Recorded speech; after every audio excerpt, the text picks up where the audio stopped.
Types of risk in equity mutual funds. फर्ज कीजिए आप मार्केट गए हैं, मेरा मतलब सब्जी मार्केट। हर हफ्ते जाते हैं, आपका वीकली शेड्यूल है, आज भी गए हैं। वहाँ पहुँचकर आपने टमाटर वाले से पूछा, भैया टमाटर कैसे दिए? सब्जी वाला कहता है सर 35 रुपये किलो। आपने कहा अरे पिछले हफ्ते तो 25 का था। तो सब्जी वाले ने कहा सर रेट तो रोज़ चेंज होते हैं, रेट कोई एक से तो नहीं रहते, कभी 35, कभी 25, कभी 30, कभी 32। आपने भी सोचा बोल तो सही रहा है।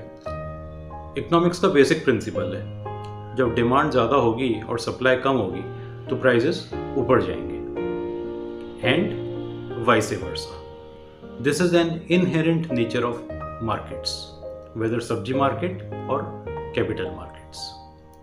तो this is the first risk in equity mutual funds, that is called as volatility, मतलब प्राइस फ्लक्चुएशन। प्राइस रोज फ्लक्चुएट होगा, ऊपर नीचे, जैसे वेव चलती है उसी प्रकार कैपिटल मार्केट्स में या सब्जी मार्केट्स में रोज रेट चेंज होते हैं। सो ये अच्छे से समझ लीजिए, दीज रेट्स और this volatility is not in your control. This is determined by market forces, demand and supply. Number 2, दूसरा रिस्क होता है इक्विटी मार्केट्स में लिक्विडिटी। लिक्विडिटी का मतलब how soon you can convert your assets into money, how soon you can encash your assets. इसको हम ऐसे लेते हैं कि ये जो आपका सब्जी वाला है, ये अगली सुबह होलसेल मंडी गया, रोज जाता है, होलसेल मंडी से सब्जियां खरीद कर लाता है और शाम को रिटेल मंडी में बेच देता है। आज वो सब्जी मंडी गया, होलसेल मंडी, वहाँ से उसने सब्जियां खरीदी, कुछ अच्छी सब्जियां खरीदी और उसने सोचा ऐसा करता हूँ मैं कुछ अधपके फल, कुछ कच्ची सब्जियां, कुछ सड़ी हुई सब्जियां भी खरीद लेता हूँ, मैं उन्हें बेच दूंगा। शाम को वो मंडी पहुँचा, रिटेल मंडी।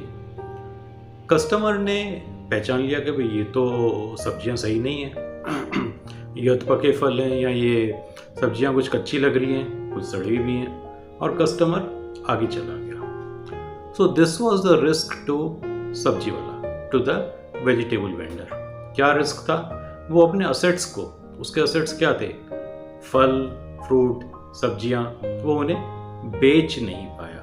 सब्जी वाला was not able to encash his assets.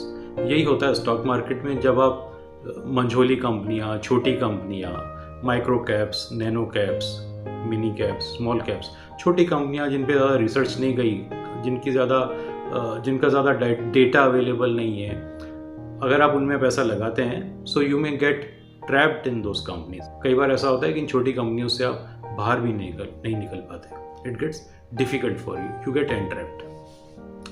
तो this was the second risk, liquidity. तीसरा रिस्क होता है concentration risk. Concentration risk again हम ऐसे समझें कि अब यही सब्जी वाला अगले दिन मार्केट गया, होलसेल मंडी गया, और इसने ये नोटिस किया था कि एक दिन पहले प्याज के दाम बहुत ऊंचे थे। तो अगले दिन इसने मार्केट से प्याज बहुत आयात में खरीद लिया। इसको लगा आज भी प्याज बड़ा डिमांड में रहेगा, तो मैं आज अपनी अच्छी कमाई करूँगा।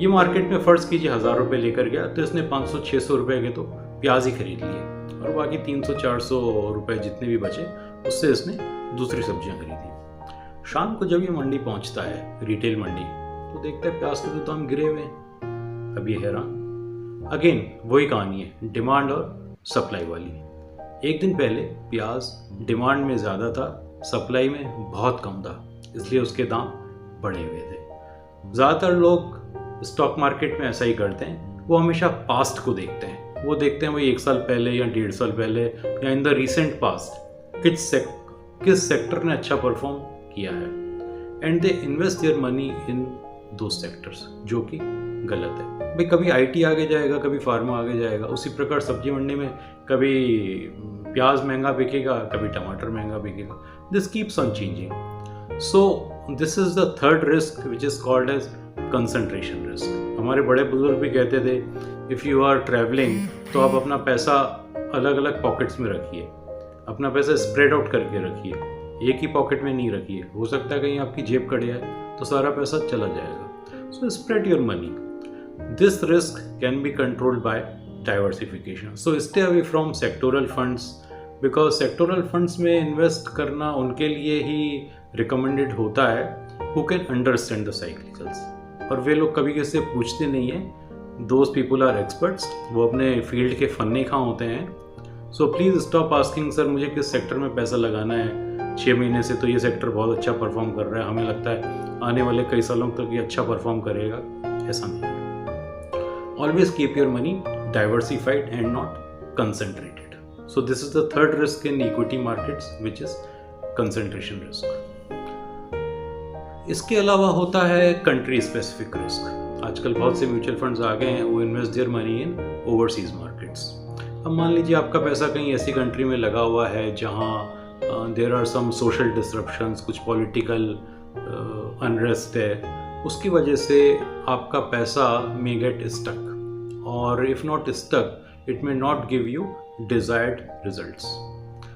और इसी से जुड़ा हुआ करेंसी रिस्क भी हो सकता है because currency keeps on fluctuating every day. आज डॉलर 74 रुपये चल रहा है, कल को हो सकता है डॉलर 75 हो, 80 हो या 60 हो, 65 हो. It can keep moving up and down accordingly your returns will get impacted. ये आपके हाथ में नहीं है. This is not in your control. मैं ये नहीं कह रहा हूँ कि डाइवर्सिफिकेशन बुरा है, आई मीन जोग्राफिकल डाइवर्सिफिकेशन बुरा है.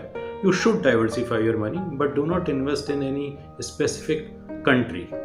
अब एक एग्जांपल लेते हैं, जैसे अभी पिछले हफ्ते ही चाइनीज़ गवर्नमेंट ने कुछ ऐसे डिसीजंस लिए जिसकी वजह से कई स्टॉक्स बुरी तरह से गिरे बेतहाशा. 30%, 40%, 50%, 60% तक नीचे गिरे हैं स्टॉक्स.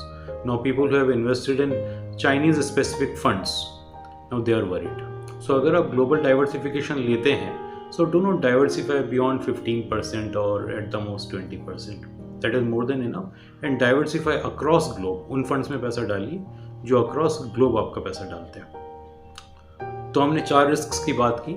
सबसे पहला था volatility, second one was liquidity, third one was concentration risk and fourth one was country risk.